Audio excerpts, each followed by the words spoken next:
Hello, hi everybody, Shilpa here, back again.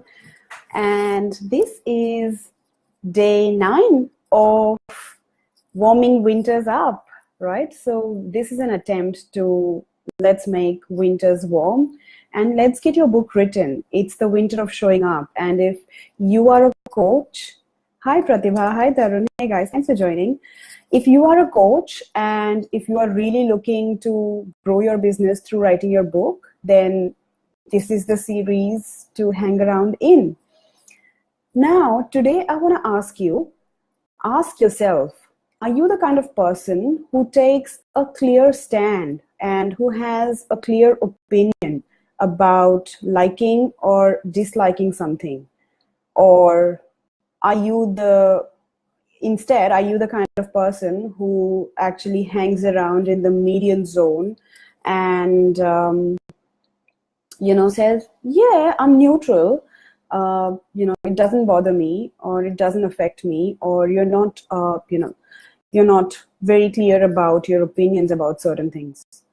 So ask yourself that, and when you ask that, you will realize that most likely, most people, they have a strong liking or disliking about anything, right? So doesn't have to be dislike, but you are strongly moving towards or strongly moving away from something. You have a strong belief, you do have certain belief systems, but what's important is you actually voice them out openly and in a way that adds value, in a way that conveys your personality to the world, right? And that's what I want to bring to the aspect of book writing, right? So why is it important to clearly voice your opinion, clearly take a stand and know what you stand for?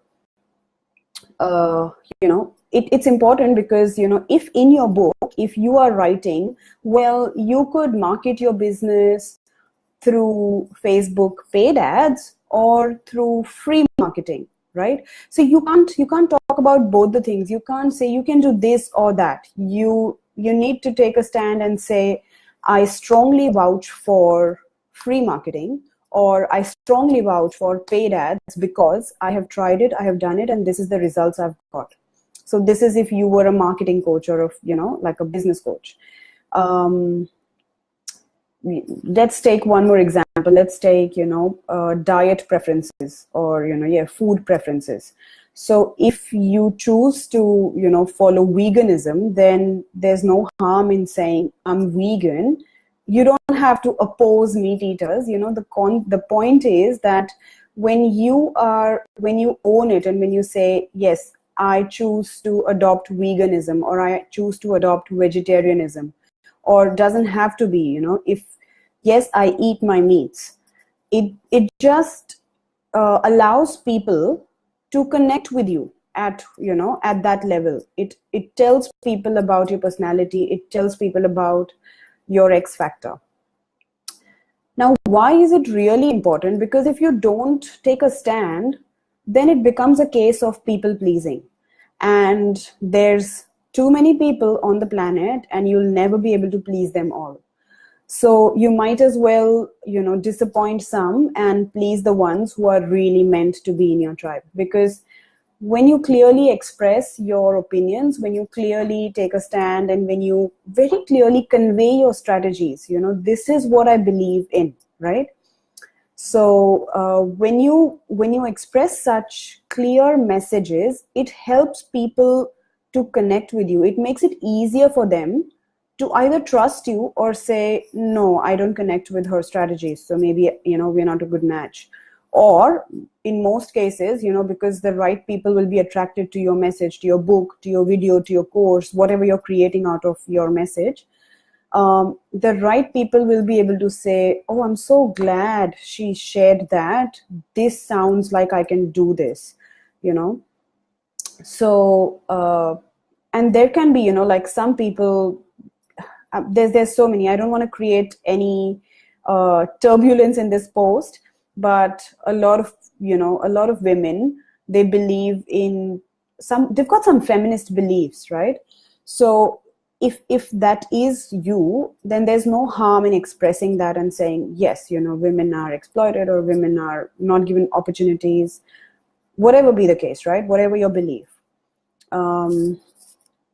Yeah. So what else? Yeah. So, I think the most important reason why I brought this to the discussion of writing your book is, imagine, just think, like, why do you read any book? You read a book because you want to hear about the author's perspective, right? There's so many books on business. There's so many books on creativity. Like, I really connect very, very deeply with Liz Gilbert, and Brene Brown. These two ladies, they've got so much courage. They're so bold to say things as they're meant to be said. Let me give you a beautiful example, actually. So Liz Gilbert claims that to pursue your creativity, I don't believe, now this is Liz, okay? She says, I don't believe you need to sign up for an expensive course, right? Creativity can happen, just by yourself if you allow it to flow. So, she what can I say? She debunks the myth of, to become creative, you've got to invest heavily, right? Or that you need an MBA to pursue a business. Or so basically, she's saying, and with I'm totally kind of highly generalizing the message. So please refer to Big Magic for the message. But she says that with all respect to education, if you can afford to pay the hefty fees, if you can afford to what's that? Yeah, if you've got the time, the money, and the patience, and a strategy to continue persistently, then go for a course. But if you can't, then that does not mean you don't have the permission to pursue your creativity, right? That's what she says. So it's a very strong stand that she takes. So this is just one example. So basically, why are we reading people's books? Because we want to get an access to their thinking. We don't want them to summarize the world's opinions and bring them to us in generalization, right? We don't want to read a generalized opinion of the world. We want to read, what's your opinion? Tell me, Mr. Author, what's your opinion? And I'll see if I relate to you or not. So I think enough said. People are bored with people pleasing. We really need to own our message. And if you think, lots of money is great, wealth is great, whatever be your beliefs on money, on business, on spirituality, on, gender equality, whatever, like, these things need to come out, and not in a way that you are demeaning the other party or the other extreme, but just saying, yes, there are two sides of the coin. I choose to, this is my preference. So I think you've got the point. That's it for today. I hope you had a good time listening to this one. And yeah, if you're still figuring out what's the next step, I think in one of my very initial videos, I had talked about finding your X factor and just doing a one-line journaling every single day. So do that, and you'll be able to get really clear on, on what is it that you stand for, what are you composed of, what's the unique value that you are bringing to the table, right? Hey, Christy. Hey, guys. So many people on the live. There's Shona, Neelam, Wes, Tarun. Thanks for joining, guys. That's it. Oh, yeah, actually, before I wrap up, I wanted to share with you my example, right? So I help people write a book without writing a word, which means we have a beautiful conversational style interview, and I elicit your book out of your mouth, right?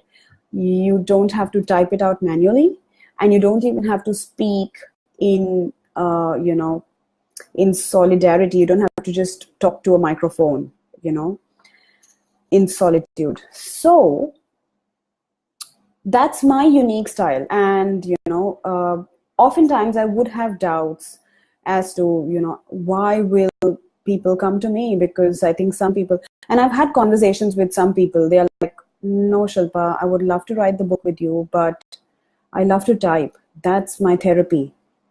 And I would feel like, oh my God, who's going to come and work with me?